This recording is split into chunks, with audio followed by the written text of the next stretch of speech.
მომხდარის პროგნოზირება შეუძლებელი იყო, ამბობენ ხელისუფლების წარმომადგენლები სტიქიის ეპიცენტრში, სადაც მეწყრული პროცესების შედეგად დაკარგულ 5 პირს ისევ ეძებენ. ადგილზე ადგილობრივი და ცენტრალური ხელისუფლების წარმომადგენლები იმყოფებიან. მათ შეფასებებს და სამძებრო სამუშაოების დეტალებს დავით მანია მოგვიყვება ნერგეეთიდან.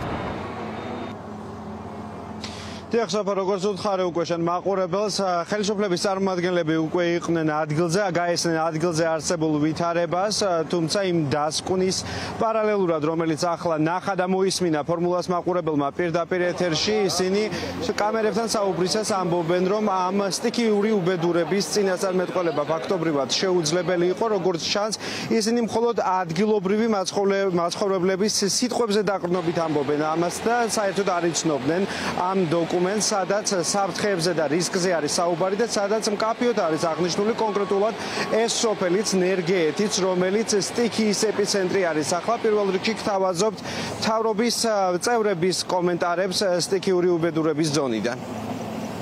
უმძიმესი ადამიანური ტრაგედია არის ბაღდადში.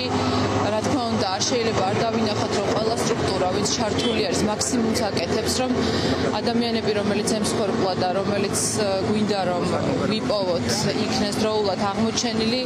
რა თქმა უნდა, ირგვლივ დავათვალიერეთ მთელ ამ ფერდზე ყველა სახლი და ყველა მოსახლეს შევხვდით და ასევე პრევენციის მიზნისთვის ყველა ეს ადამიანი, ვინც შესაძლოა რისკის ქვეშ იყოს, იქნებიან გაყვანილები. ამ დროისთვის მუშაობენ გეოლოგები და კონკრეტულ დასკვნასაც გააკეთებენ, რამდენად უსაფრთხო არის აქ ცხოვრება და როგორ შეიძლება რომ შემდეგ აი ეს მოსახლეები ვინც დარჩნენ, ისინი დავაკმაყოფილოთ, თუმცა თავისთავად კლიმატური ცვლილებები უკვე ისეთი სიჩქარით ვითარდება, რომ გარკვეულწილად მთელ მსოფლიოში ნაკლებს ტოვებს შესაძლებლობას, რომ წინასწარ პრევენცია გაიწიოს, თუმცა მაქსიმუმი უნდა გაკეთდეს ამ კუთხითაც.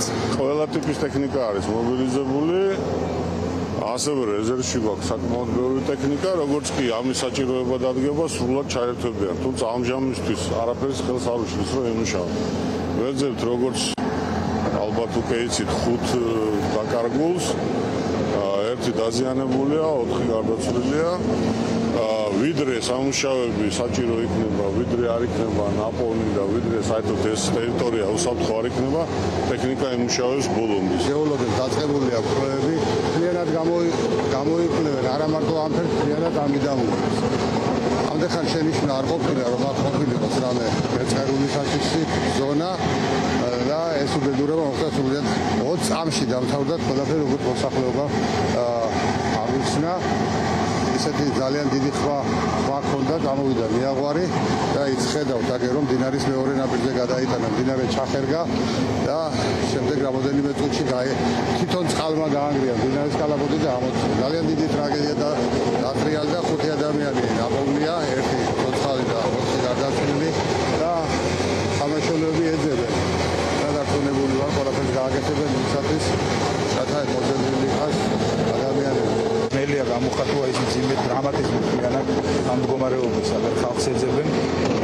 უმძიმესი მდგომარეობა.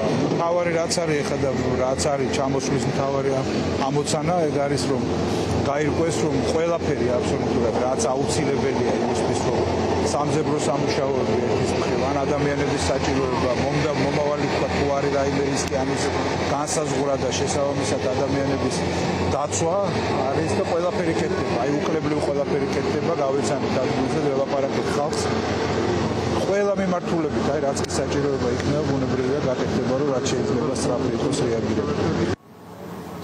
ასეთი იყო ხელისუფლების წარმომადგენლების კომენტარები სტიქიური უბედურების ზონიდან. ახლა კი პირდაპირ ეთერში გაჩვენებთ თუ რა ვითარება არის ადგილზე. ჩვენ ახლა ვიმყოფებით სტიქიის ეპიცენტრში, ფაქტობრივად იმ ადგილას, სადაც სახლები იდგა, როგორც ფორმულას მაყურებელს პირდაპირ ეთერში შეუძლია ნახოს. ადგილზე მობილიზებული არის როგორც ცოცხალი ძალა, ასევე მძიმე ტექნიკა, მიმდინარეობს სამძებრო სამაშველო და გაწმენდითი სამუშაოები. უფრო მარტივად აღსაქმელი რო იყოს ჩვენი მაყურებელი გეტყვით რომ ახლა ეს ადგილი სადაც ჩვენ ვდგავართ არის ის ადგილი სადაც სახლები იდგა, გვერდზე არის კიდევ სახლები, სადაც რომლებიც ფაქტობრივად შეიძლება ითქვას რომ სასწაულებრივად გადაურჩა ამ სტიქიურ უბედურებას. მიმდინარეობს როგორც უკვე გითხარით ადგილზე გაწმენდითი სამუშაოები, ასევე სამძებრო სამუშაოები, ხოლო ამ დროისთვის როგორც ჩვენთვის ცნობილი უკვე ნაპოვნი არის 4 ადამიანის ცხედარი და ეძებენ კიდევ 5-ს.